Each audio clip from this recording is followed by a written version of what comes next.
ता ढंग से जल भर ली, कावर कंधा पर धर ली, भोले के नाम जीरा लागल दुख के बोझ उतर ली। गाँव में शोर मचल बा, देख इस भक्ति के रंग चढ़ल बा, पग पग पर जयकारा गूंजे मनवा जे मचल बा।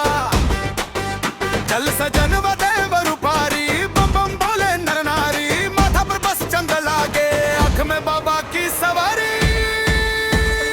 बोल बम हर हर महादेव, देवघर नगरी चल जय बाबा बैद्यनाथ देव। बोल बम जोर से सबके बोल, कांवरिया नाचे आज भर गई मन के झोल।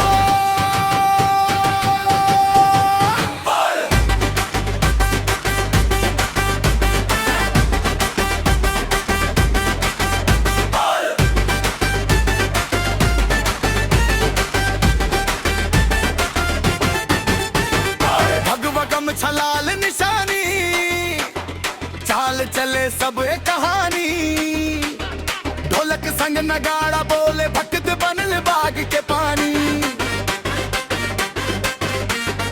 धुल में चमके पाँव के पायल, भोर से सांझ ले गूंजे कावड़, भोला के दरबार में आके खुलल हो जल भाग के ताव।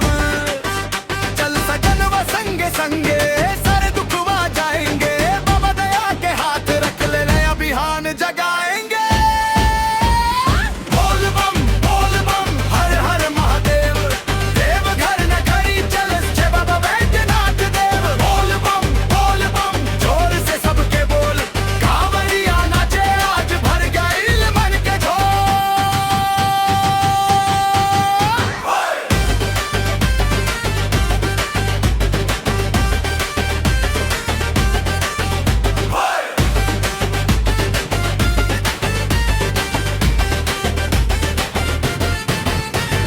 जदा से गंगा बही जला, भक्तन के मन लहरा,